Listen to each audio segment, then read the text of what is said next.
Okay, welcome to Journey to the Blessed Life. We're up to Principle 3, which is Know Your Mission. So we've been introduced to the concept of live life, okay? But there's endless madrigas to live life. There are people who are really, really living life, and there are people who are living life. There are people who are kind of living life, and there's people who aren't living life bichlal, okay? But there's so many madrigas, and it doesn't stop. It really doesn't stop. Be humble, which is what we learned last week, is a prerequisite for... You can't say it's a prerequisite for live life because somebody who's not living life can't be humble, but they go together. If you're living life and you're not humble, which means open to change, which means you haven't decided, like we were just speaking about, you haven't decided how everything needs to be and you're kind of open, yeah? Otherwise, they kind of, you could really, if you really wanted to, you could kind of smush them into one. Be humble is really a chalik of live life in a sense, but I felt it demanded its own treatment. Okay, and now we have, we have Know Your Mission. So now we're living life as Bezrat Hashem. By the way, just as a heads up, I wanted to, I partnered up with someone, and we are. The goal really is, once we finish this course with you ladies, we're going to try and create a kind of year-long program where maybe we'll meet once a month or something on Zoom. It would be very easygoing, but to try and help us just stay with these principles, because you can't do this in 9 months. I've been doing this for 20 years, so 9 weeks. I've been doing this for 20 years, and I'm still growing. So we need to create some kind of longer term program, and we're working on how exactly the best way of doing that, Bezrat Hashem. But now we're living life and we're humble, Bezrat Hashem. Now we need to know what the hell we're here to do. What is this all about? Because if you don't know what you're here to do, then your living life is like, where's it going? So that's what this is about, okay? And it's about discovering, it's about knowing your mission. So the Hebrew we took is from the Ramchal, Ma chayvasai ba'olamai. What is your chiyuv? What is your obligation in this world? Because that's really what it is about. It's an obligation. We're not trying to, it's very different to the secular perspective, because the secular person is really trying to invent their mission. We're not trying to invent our mission. We're trying to detect our mission. We have a mission. We believe we have a mission, and we need to work it out. Okay, that's why we got created. So we're not here to invent our mission. We're here to intuit and to discover our mission. Okay, our mission is bigger than we are. That's the reason why we got created, was for our mission. So we should, in truth, be plutzing to know what our mission is, because that's why we got created. So the definition of know your mission is to discover, articulate, and identify with the overall and specific purpose of your life. Okay, I can't tell you how many hours I put into these definitions. Each word is like very thought out. To discover, articulate, and identify. That's probably wrong. Should be discover, identify, and articulate. Oh, slicha, no. To discover, articulate, and identify with the overall and specific purpose of your life. So we have to work out what it is we got created for. Then we have to articulate it. Then we have to identify with it. Does anybody remember what we defined identifying with? To identify with X. Does anyone remember what we said that was? That's a very important idea. Your values. The ego wow. No, what does it mean to identify with X? You feel connected to it. What? You feel connected to it. When someone says it and you turn around. Excellent. Say it more. You got it, but say it more. Bang it right in the head. I don't know. You said you connected with it. That's why the best word to use is you merged with it. When you identify with X, you've become X. When you identified with, when you identified with that voice in your head, yeah, it's not a voice in your head anymore. It's your voice. that's this idea of that's a big thing there. Yeah, when you've got voices in your head that say do X and you don't realize their voices, it's your voice. That's because you've identified with that voice. And the goal is to disidentify, which in Hebrew is called Mesiach Das. That's the pneumius understanding of what it means to be Mesiach Das. It doesn't just mean to distract yourself from X, it means to disidentify with X. And you have to be able to do that. Okay, so we need to discover, articulate, and identify with the overall and specific purpose of our life. Okay, reverse definition. To dismiss true purpose and direction in favor of temporary and circumstantial meaning, which basically means whatever you, I'll give you an example, yeah? It's happened many times, but I have one memory. It was of my son Yochanan. All my stories are with Yochanan for some reason, I don't know. It's a very what's the word? A very subtle story. I'm driving round the block. I'm driving around my, the block? What do you call it in America? Not the block. Street? The block, you call it a block in America, yeah? Okay, I'm driving around the block. Anyway, I'm driving around the block and I'm going to, I think I was going to like my album dealer, whatever it is, and my son's there playing with his friends, and I'm like, Yochanan, you want to come with Abba to the album shop? He looks at his friends, he looks at me, he goes, yeah. He just left them and just jumped in my car and we drove off. And that is a child. That's a child. You hear what I'm saying? Do you understand the profundity of that mindset? It sounds like kind of like what? It's like, can you do that as an adult? You're in the middle of doing something and you're just like, meh, and you go that way and you do something else. That's the opposite of knowing your mission. That's a nice story to articulate that. I never thought of that like this in this sense before. But that idea of whichever way, I'm going to go in that way. You ever met like a real serious like entrepreneur, like, you know, a billionaire or a very serious person? You can't move. Like I had everyone heard of Yitzhak Berkowitz? Yeah, he's a big tzaddik and a tremendous Talmud Chacham. Yeah, he's in my opinion, for whatever that's worth, I really think he's a tzaddik. And we did this. His time is literally like to the minute. He's a very lovely man and very easygoing. Yeah, and I made a joke. We did this 10-week series where he would be somewhere and we'd set up the cameras. He would walk into his front room. I had the camera there, everything was done. He would like say the thing for like 10 minutes and then be gone. And we would pack up and go, yeah? And after the 10 weeks we had finished and it was the last week, and I said to the Rav, I said, you know, I'm gonna miss this, you know, maybe we could sit down and have a drink instead. Like, it was a joke. It was like the thought of it was so funny. This man he's so purposeful. The exact opposite of my child who just jumped in my car without a second thought. The exact opposite. So we're not holding on that level, but we want to move towards Rav Berkowitz as opposed to staying in the childish matzah of just being pulled all over the place. So to dismiss true purpose and direction in favor of temporary and circumstantial meaning. Okay, affirmations. I know I was created for a unique purpose that only I can fulfill. That's the bedrock of this whole principle. I know I was created for a unique purpose that only I can fulfill. You have to know that, and you have to believe that with your whole heart.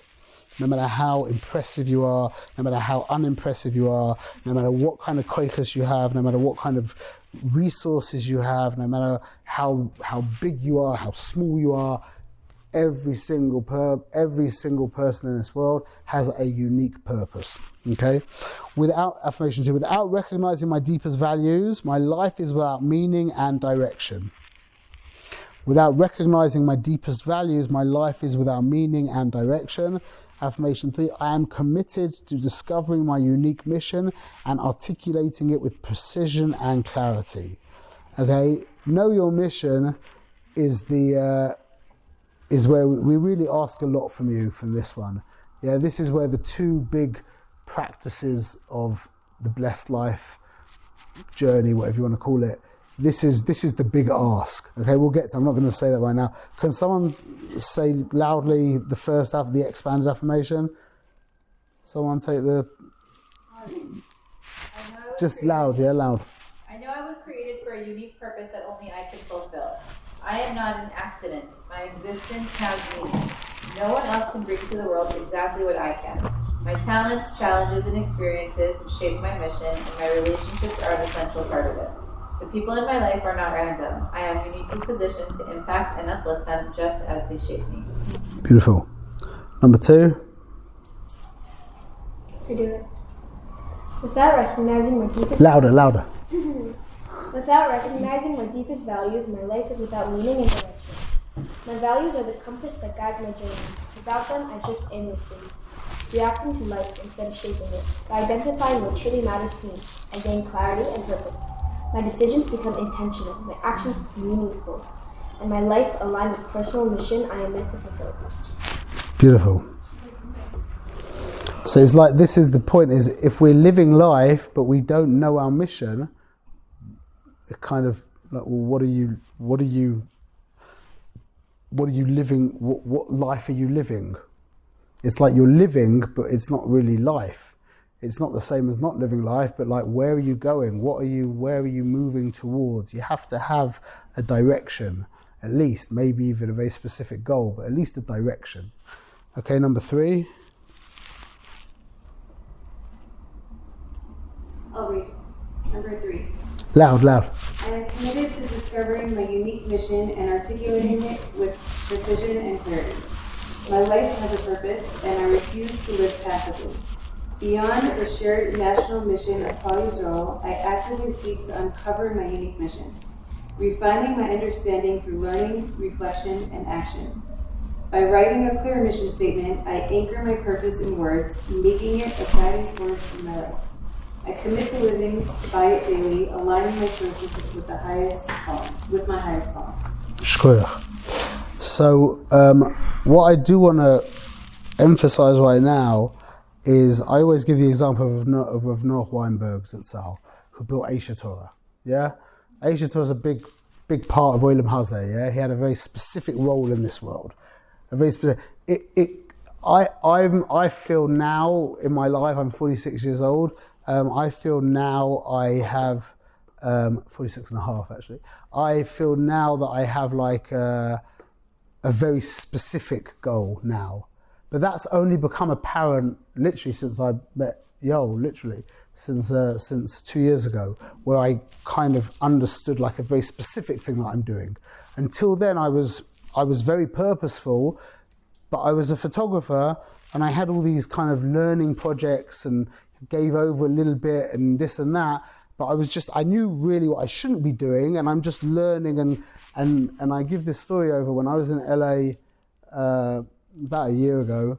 My friend Michael Novak was driving me back to the airport, and I'd been there for a couple of weeks, and I was in this like kind of rabbinic position, and I've just been a photographer for 20 years, and all of a sudden I'm in this rabbinic position, people asking me really big questions and and giving over and and in the car back to the airport, excuse me if I cry, in the car back to the airport I started to cry because I saw literally, I've had a very kind of diverse life. I'm Baal Tshuva and I've done all kinds of funny stuff and lots of experiences and lots of learning and whatever, and I kind of saw it all come together, like everything, all the people that I met, all the places that I traveled to, all the things that I learned, all the drugs that I did, all my family, all my business, everything kind of all came together, and it like all made sense. And it was almost it was mamish overwhelming. I just started to cry. But that's like we're not talking, that might happen and probably will happen, but it's love dafka that. We're talking about having a direction to move in. Love dafka, we're building an organisation, or we've got a very specific thing, yeah? Love dafka, it could be, but I just want you to be aware of that. We're not talking about that you have, yeah, understand what I'm saying? Yeah? It could be a very specific thing, and it could also be a general direction that we're going in. It doesn't have to be Aish Torah. Yeah, it doesn't have to be B'nai Aliyah. It doesn't have to be some kind of very specific, organization. What's Lav Dafka? Sorry? What's Lav Dafka? Say louder. What is Lav Dafka? Oh, Lav Dafka, not specifically. Lav Dafka, not specifically. Sorry. Thank you for asking. Okay, so we've got this concept of the vision and the blueprint. Okay, they're both very different. But they're really mamish bound up in each other. The vision is what comes before. The blueprint is like what you need to deal with to make a house. You want to have a house. You need to write up a plan, draw it up. Yeah, the vision kind of comes before that. You need to have this vision before you can actually start putting pen to paper.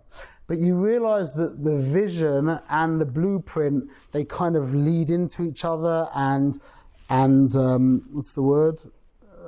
They lead into each other and they energize each other, they motivate each other. That's not the right word. But as you're doing the blueprint, that feeds back into the vision. Like you've ever been doing some kind of plan and then you're like, oh, that's a good idea. Or like you did a mistake, you moved that thing there. I could, it happens on Photoshop all the time. When you move something over, like graphic design, you move it on a website, you move something there, you're like, that, and then you move it there and you're like, oh, that, and then it all comes together. You have to do that. So the vision and the blueprint are bound up with each other. What it is you're looking to do and then starting to actually articulate it, they really lead into each other and I can't think of the word to do it, the way to say it properly, but they're very much bound up with each other, okay? Without the destination, you're literally, and we'll go back to this metaphor a lot, is you're like a little ship. There's a picture on page 76. I don't need to, just look at the picture and you'll see what I mean. Page 76. That's what you're like. If you don't have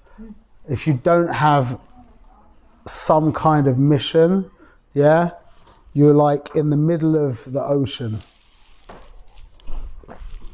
I went with some friends one time to Herzliya and we went out into he had a boat and we went out into the ocean and if we went like another 2 kilometers, another kilometer, we would have gone away so you wouldn't have seen any land. 360 water. And I just remember, I could see the land then, I just looking out this way and just imagining the whole way around, Imagine if all you see is water. You have no idea which way to go. And you paddle this way and this way and this way, and then you're like, you know what? Let's go this way. And then you go this way and this way and this way and same, and you're like, I'll go back this way. And then you zoom up and all you did was you just paddled around in a little, a 300 meter square. That's the idea. We need to know where we're going to. That's what this is all about, okay? And we're going to give some very practical ways of how to do that. The first and the most important part of understanding what you're here to do in this world, the way that I've understood this, is that you have to become intolerant of not knowing why you're here. Specifically, we've got as Am Yisrael, we have a national mission which is Torah and Mitzvahs. We know that, and that's our national mission, and that's also a personal mission of mine as well. But that said, there's a reason why I am who I am, why I've got the resources that I've got, why I've got the connections and the relationships that I have, why I'm in this time and place, and etc. And you have to become intolerant of not knowing what you're here to do. That has to be something that you cultivate. And I mean, that comes out, in my world, that comes out in tefillah. Lav Dafka, it has to come out in tefillah, but it's not just that you're begging Hashem the whole time, tell me what to do. It's just it's like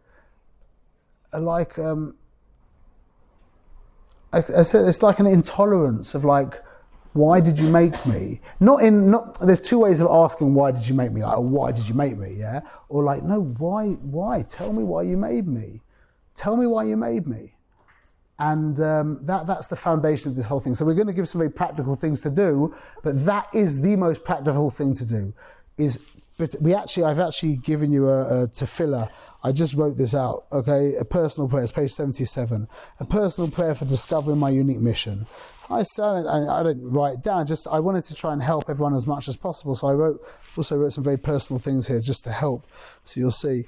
Rabbeinu Shalom, I know that as a Jew, my life is anchored in Torah and mitzvahs, fulfilling the sacred mission you have given to Am Yisrael. But deep within, I also sense that you created me with a personal mission, one that is uniquely mine. Please, Hashem, help me uncover it. Open my eyes to the purpose for which you created me as you did, and awaken my heart to recognize your guidance in every step I take.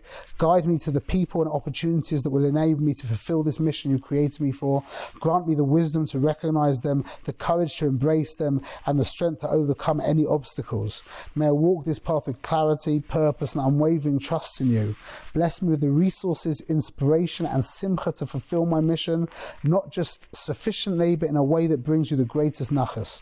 Let my life radiate your will, and may I shine as the soul you created me to be, bringing light to the world in the way you intended. It's just to give you some inspiration. So, It should be like everywhere, like right after Modani. because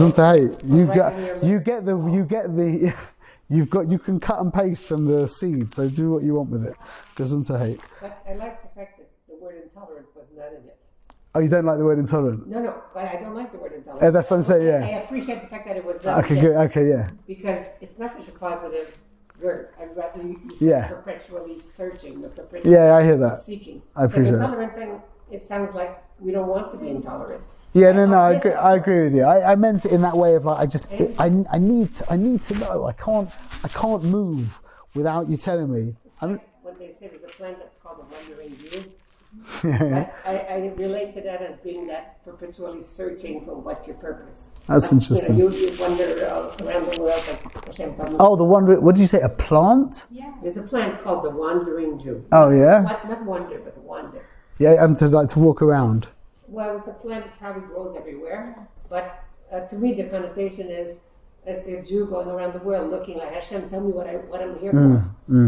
But the word intolerance rubbed me. I appreciate that. I understand. So now, yeah.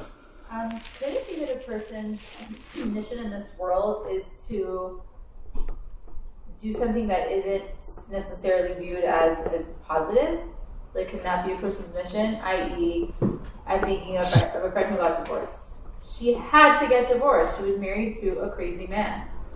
Could that be her mission? And then to be mechanic for kids and be a single mother and to support her children and da-da-da-da. I mean, that if you're a Jewish woman, that's probably a very big part of your mission. Is your children. And in regards to dealing with with abusive relationships and stuff like that, I mean, it's hard to call that a mission, but it depends how loose you want to be or flexible you want to be with the term. That's not what really was. I mean, your mission. One of the default things that we're doing, and this is the whole idea of living life, is and Jordan Peterson talks about this from a secular standpoint, with dealing with. He's talking to secular people. So we're not talking about being godly, yeah? We're talking to people who might not believe in God bichlal.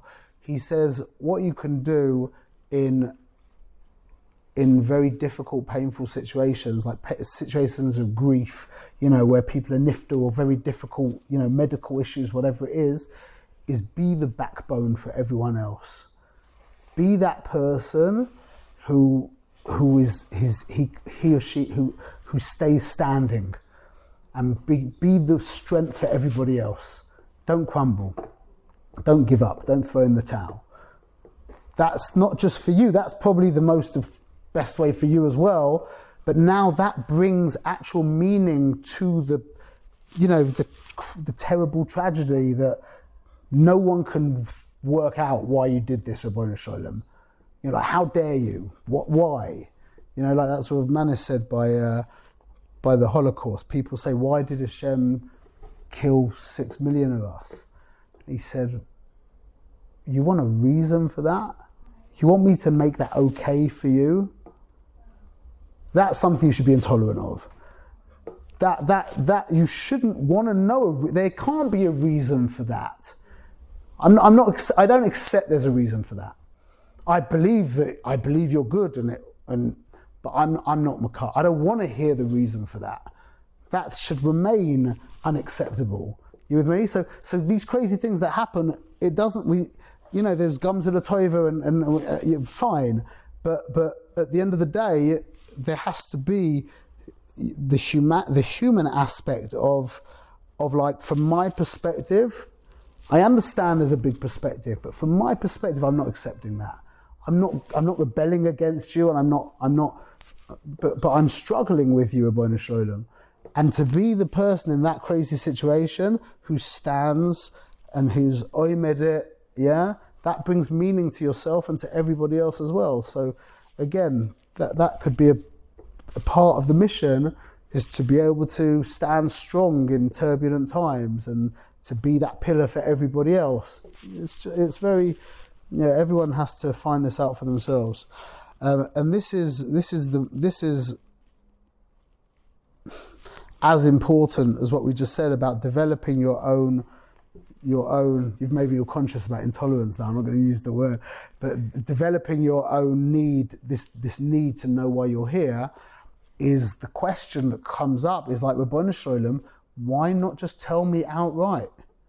Just tell me what you want from me and I'll do it. Like I daven for every day. Just Ribono Shel Olam, tell me what you want and let me do it. And the answer to that is very simple, is because the Ribono Shel Olam, in his infinite perfection, has created a system where you have to discover it yourself, because it would just be worth so much more to you. Understand? It's such a chesed from the Ribono Shel Olam. Because if you're told, do this, then you're like a guy in McDonald's, yeah? No? You don't like that?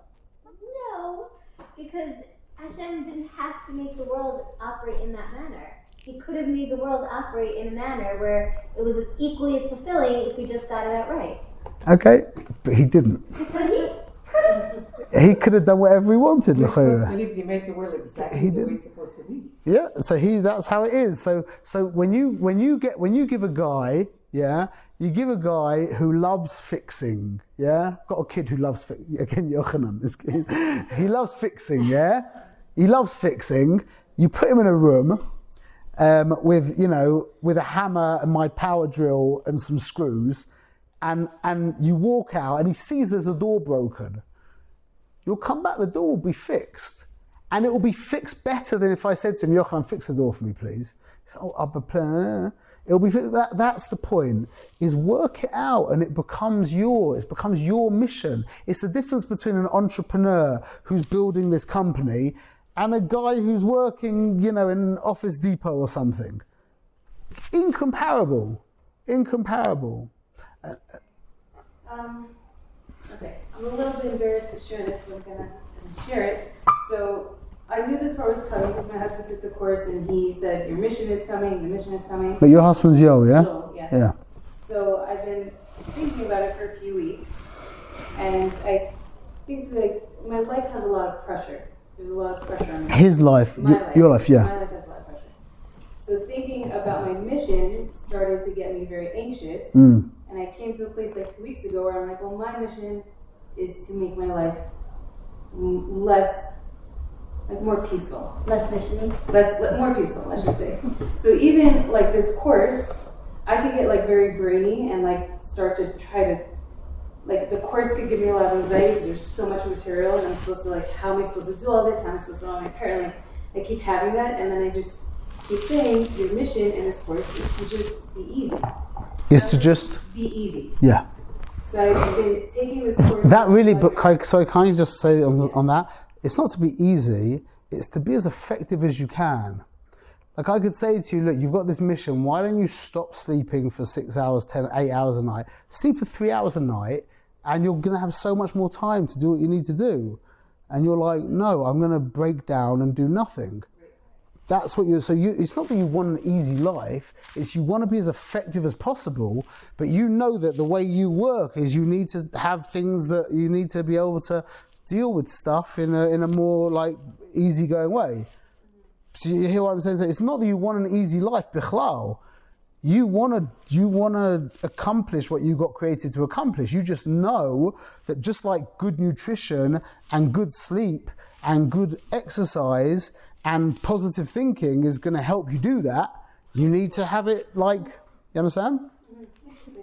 Like me, I actually need lachatz. Like I was speaking to your husband, Mamish, and I was saying we're going in, like we're going to try and partner with this. And my whole point is I need someone to call me up and say, Diamond, what's with this? You said this would be done yesterday.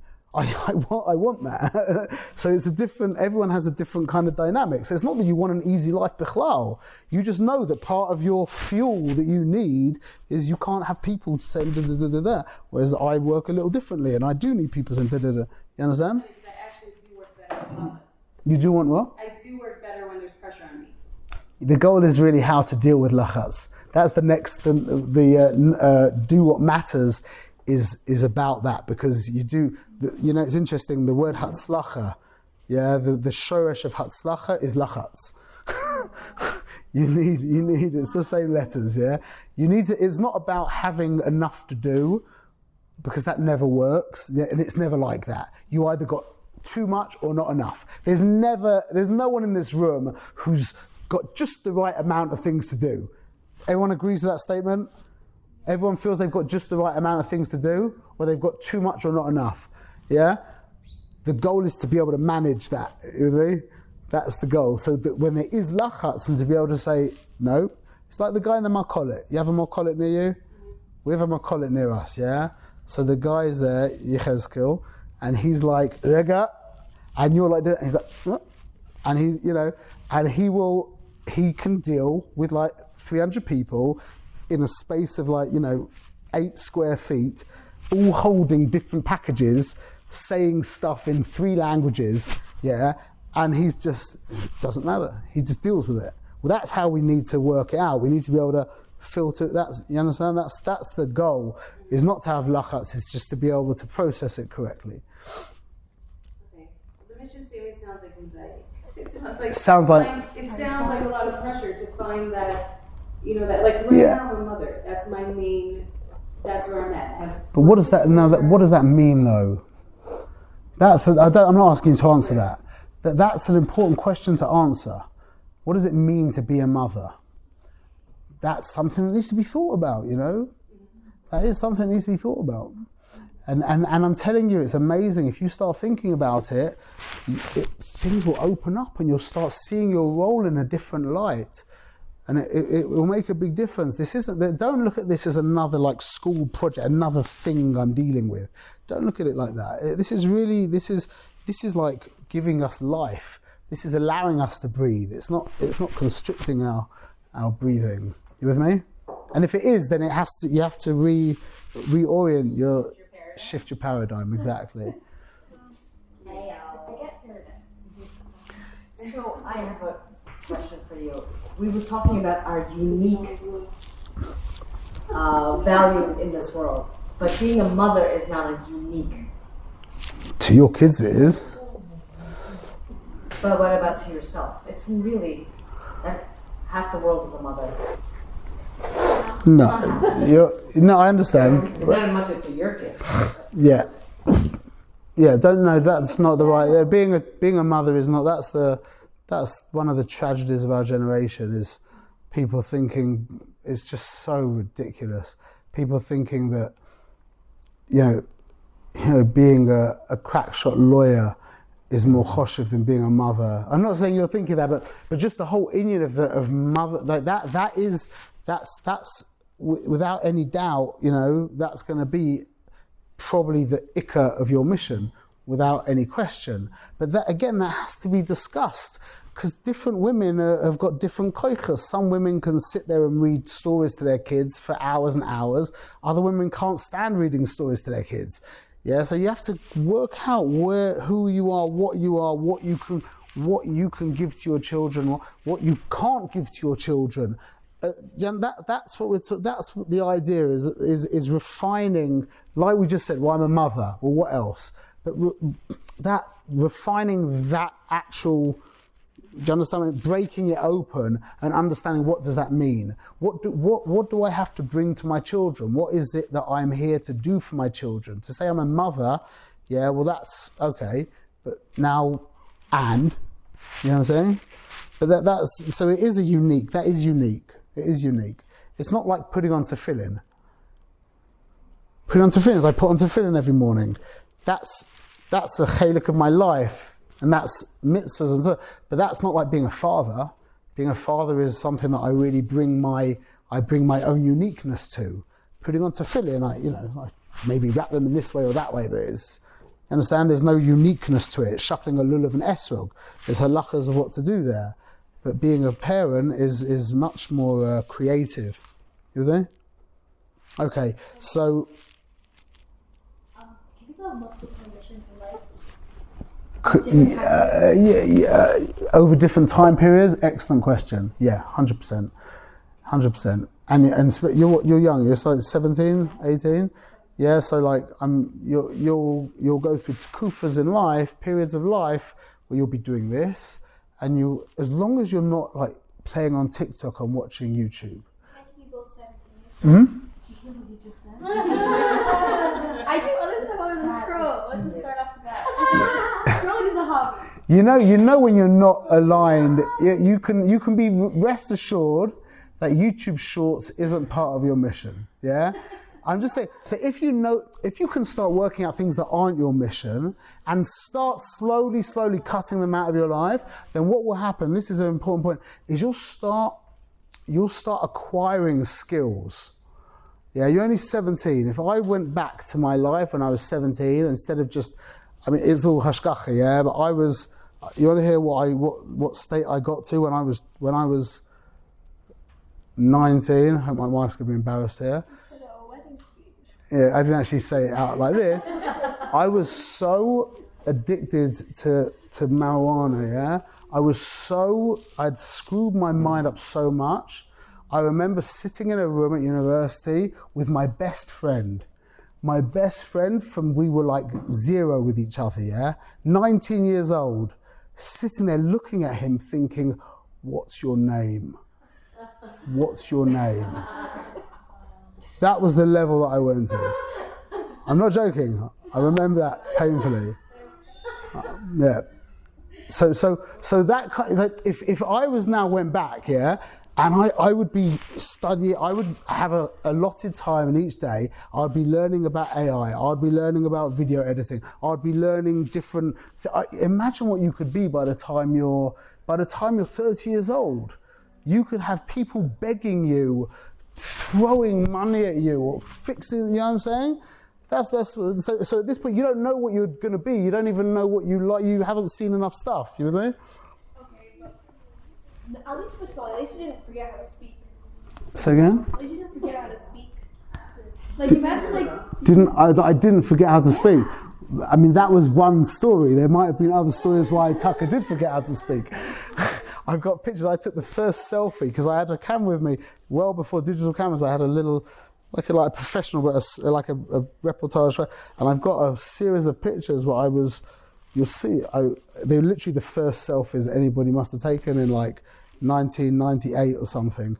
I'm lying there in a corner in London, somewhere on the floor. Just you see my face. Maybe I'll show you the pictures one day. I still have them. I went well beyond speech many times. Anyway, Baruch Hashem, I'm in a good place now. Sure, and that helped you with photography then. Yeah, but it all came to this place right now. That's what I'm just saying. You'll get there. Just develop this want to become who you got created to be. Imagine like this, yeah? You know what an F-16 plane is? Yeah? You know that an F-16 plane can also just kind of trottle around the airfield at like 10 miles per hour? Imagine the guy who's been driving the F-16 plane around the airfield, yeah, just doing like loops around the runway at 10 miles per hour. And then one day he learns that this thing can go at like Mach 3 at like 2,000 miles per hour and do all kinds of wacky stuff. And he's like, I can't believe I've been driving this thing at 10 miles per hour for the past 20 years. That's what we are. That's mamash what we are.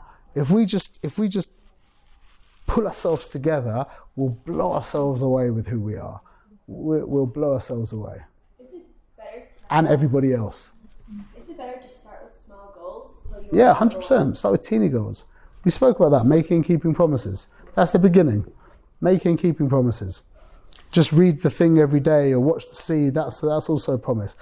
Being late or being on time, that's maybe a bit big for some people, you know. Just do something, you know. That one thing that you know that you should be doing right now, yeah, just do it. Commit to it and you've begun.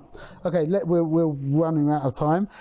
This is a very important idea, is leadership and management. Okay, these two words are very important. Okay, management is about climbing the ladder. Okay, this is a moshel. Management is about climbing a ladder. Okay, how well you climb it, how efficiently, exercises that will help you climb it better, making sure the ladder's in good working order, that it's all strong, etc., etc., etc. Yeah, getting up there as quickly as possible, etc. Working out methods of how to climb the ladder. Yeah, that's management. What's leadership? You help other people do that. Leadership is determining which wall to rest the ladder against. Okay? That is mamash. That there is a bomb. Because you can be amazingly managerial, but your ladder's against the wrong wall. So leadership always has to precede management. Leadership is determining which wall I put my ladder against. And now you've done that, now management becomes mamash. Absolutely, that's Kodesh Kedoshim now. You've put the ladder against the wall, now work out how the quickest, bestest, most effective, most healthy, safest way of climbing the ladder is. But only when it's against the right wall. So this is what we're doing right now. What we're doing right now is leadership.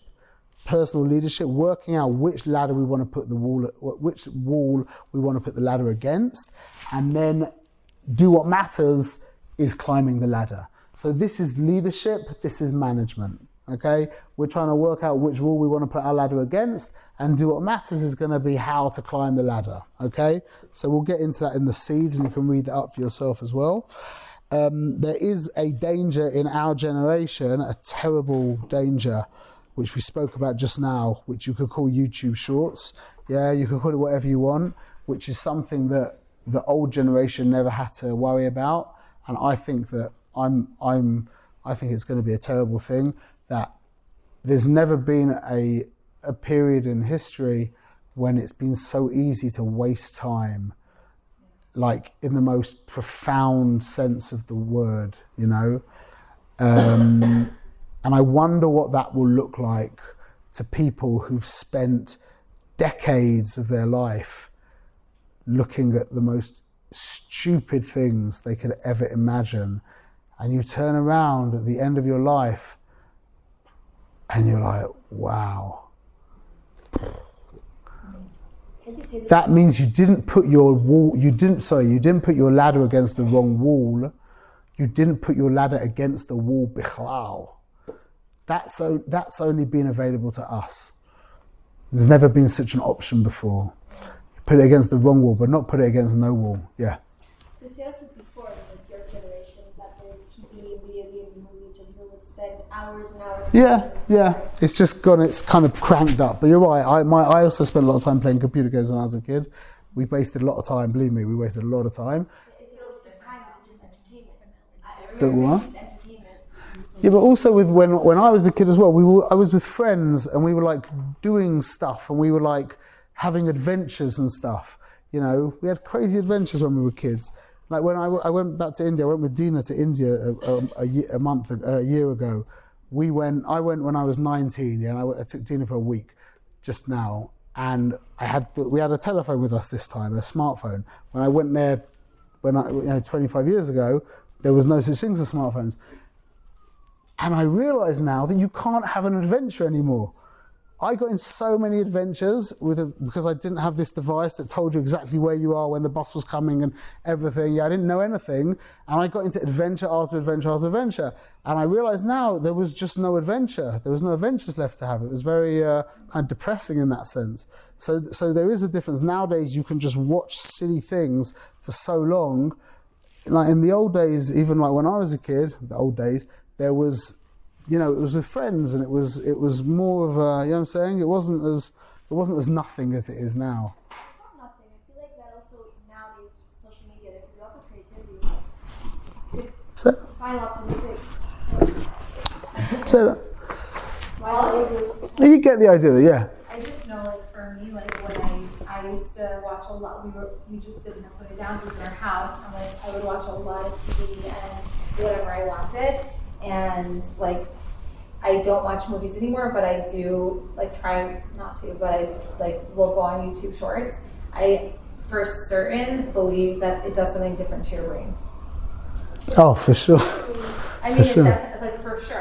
I know, like, I used to leave, I didn't feel like I wasted time, and now, like, I just night and day. Like, I finish, and I'm like, I literally just became a no one and a nothing for the past hour. Yeah. When you go out with a bunch of friends and you have connection, you're laughing, joking, doing this and that, you don't feel like you wasted time. Whereas when you watch an hour of YouTube Shorts, you really feel like you've wasted time. I think when you've lived through both, Well, sorry? very much. Yeah. And is it, Like, I use YouTube a lot. yeah, but say, of course. You can be doing it.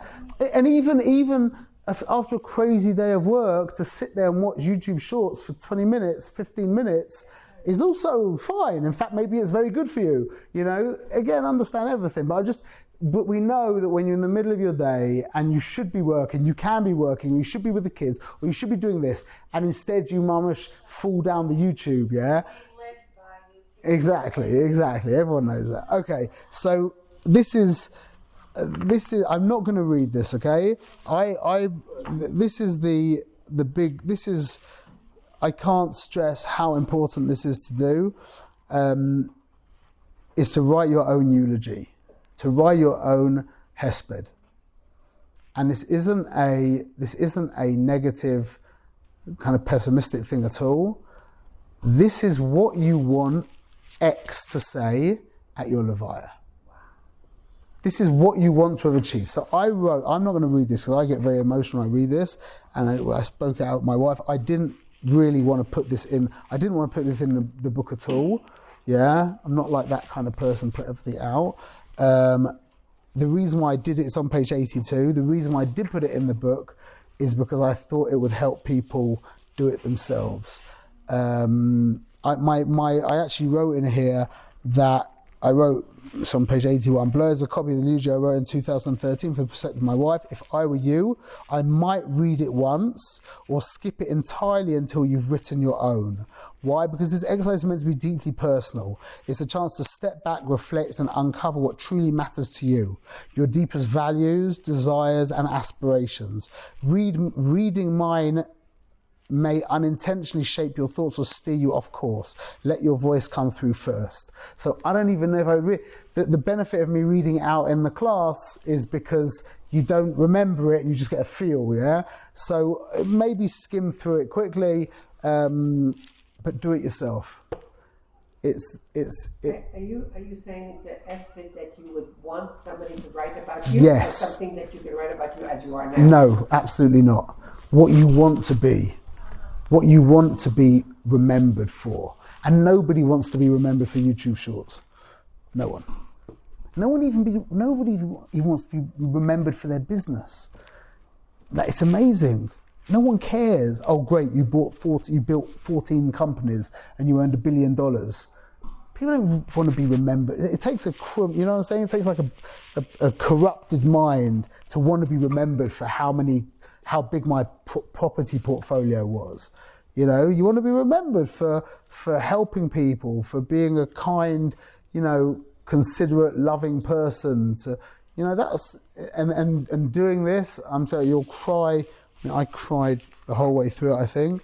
And this isn't, by the way, this is a morning's work. It's not like We're going to talk about the mission statement in a minute, which could be months of work. But this is one morning or one afternoon. Yeah? Meaning set for yourself 4 hours, put it in your schedule.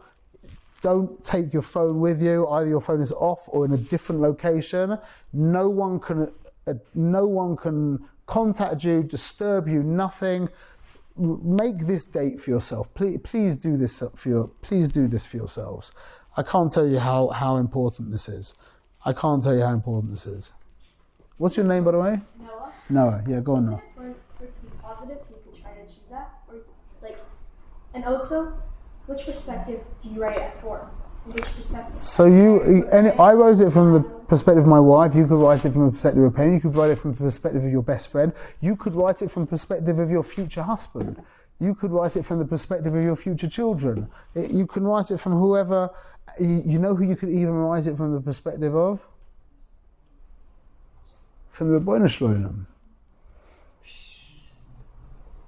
Right, it's up to you. These things, there's no Shulchan Aruch here. We're just giving you however it works. Now, I want to move on to the next thing now because we're really running out of time. The point of what you're going to do when you've written your eulogy, and I beg of you to do it, yeah? Once you've written your eulogy, and believe me, it's going to be really difficult to do, just to find the time. The song is all about that, you'll see. Once you've written the eulogy, yeah, what you'll do, if you see on page 83, is you're going to go through it with a fine-tooth comb and you're going to pull out all of your values. So on page 83, I've written kindness. If you go through my eulogy, you'll see it comes out. What do I really value? Kindness, strength, integrity, committed, disciplined, purposefulness, accountability, productive, balanced, devoted husband, devoted father, good communicator, good listener, guided by intellect, secure, efficient, systematic, orderly, time conscious, v'chulei, v'chulei, yeah? And you start getting in touch with what you really care about. And the more you can get in touch with what you care about, it comes to the front of your mind. Now, what we need to do is craft our personal mission statement. Now, the personal mission statement is not a one afternoon thing.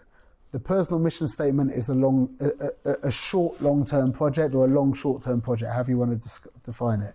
We're talking months. For me to arrive at my final mission statement was months of rewriting it and adding to it and scrapping it and starting again and rewriting it. It's a long-term project that you need to carve time out to invest. It's an investment. And what you end up with, this mission statement, and I'll tell you the truth is, I looked at it because I've been doing this, yeah? But until I was doing this, I haven't actually looked at my mission statement for many years.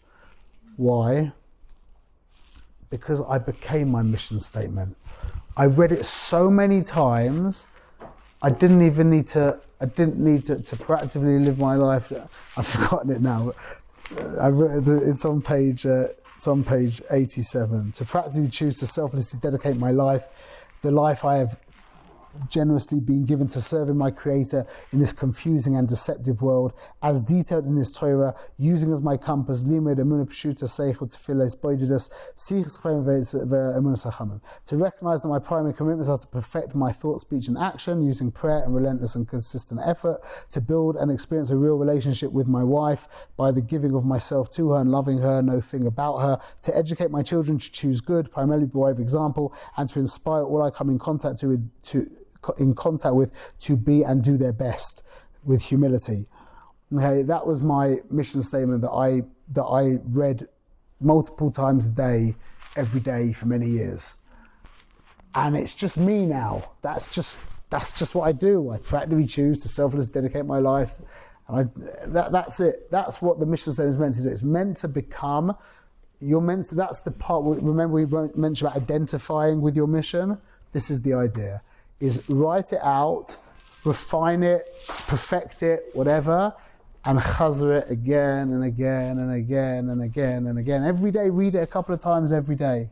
Yeah. Do you find that it's evolving and changing? Not majorly, but refined? Absolutely. Okay. Yeah, absolutely. And it's an ongoing project. And make a thing of it. My wife brought me a beautiful thing on, if you'd put in page 85, I should have brought it. You see on 85?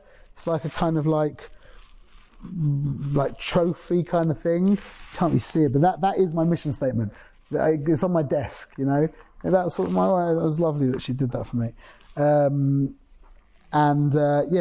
So look, I've given you as much help as I can in the booklet about doing this, because it's not easy and everything's going to come against you.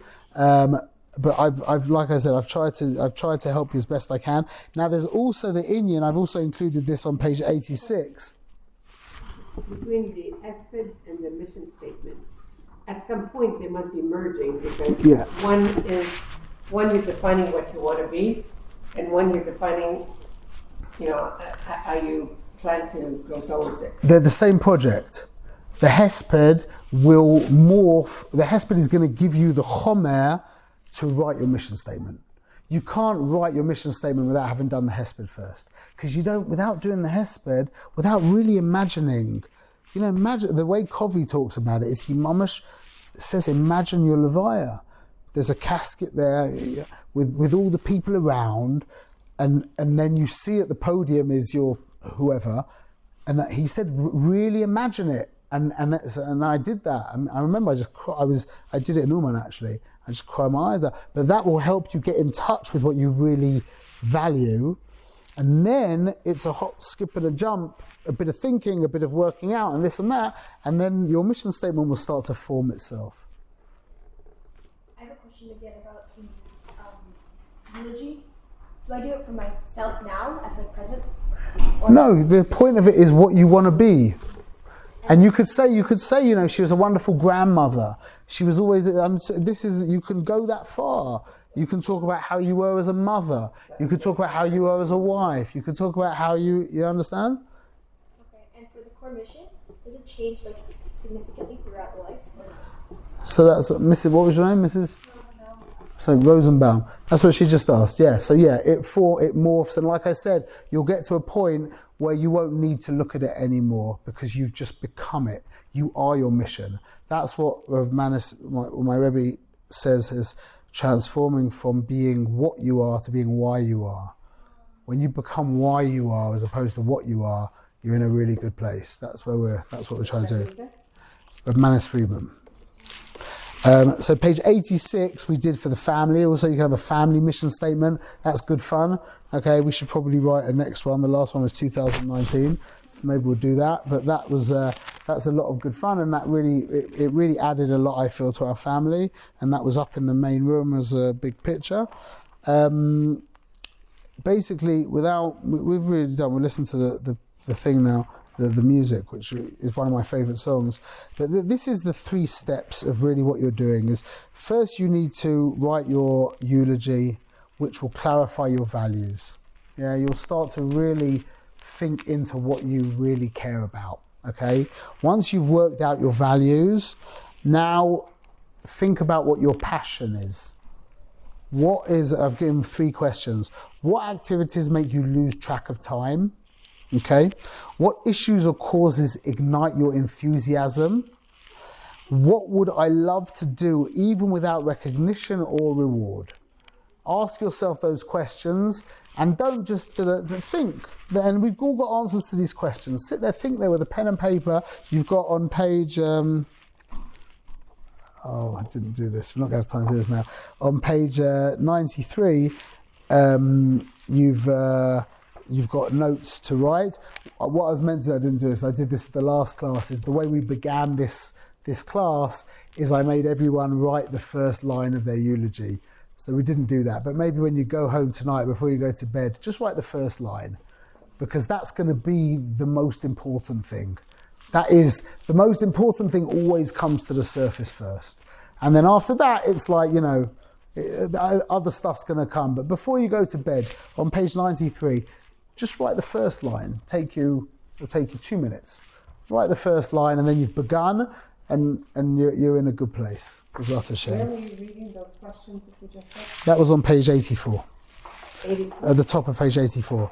And discover your passion. And then the 3rd step is identify needs around you. So when you know what your values are, and you know what your passion is, and then look at the world around you, and you know what, surprise, surprise, you're going to find places where your values and your passions are going to actually be helpful to the world. I guarantee that. That's for sure. That's for sure. Okay. Okay. We could really talk for a lot longer, but we're out of time now. Let's play this song because I love this song. This is my favourite song. This is my two favourite songs. 1 minute. So, where's my telephone? And now we can listen to music as well, which is even better. But these are, you'll hear how much you'll see how much of the shear is in this.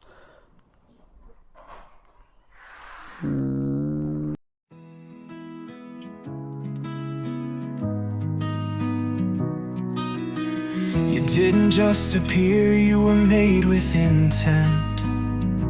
You have a mission to discover, not to invent. But if you don't chart it, you'll just drift with the tide, like a boat lost at sea, with no stars as your guide. So grab a pen, take a breath, close your eyes. Picture the life you want to realize. What will they say when your journey is through? The story they'll tell, it's all up to you. Write your eulogy, but don't dwell on death. It will shape your life and give life to your breath. See where you're headed, define where you stand. A mission on paper puts your life in your hands. But oh, it's not easy. Things will get in your way. Excuses will whisper, distractions all day. But it's just so important. You must get this done. Generations depend on it. You're not the only one. You can climb to the top, rise high like a king, but if the wall is all wrong, it won't mean a thing. Leadership before management is the only way. Take charge of your mission, you must start today. So grab a pen, take a breath, close your eyes. Picture the life you want to realize. What will they say when your journey is through? The story they tell, it's all up to you. Write your eulogy, but don't dwell on death. It will shape your life and give life to your breath. See where you're headed, define where you stand. A mission on paper puts your life in your hands.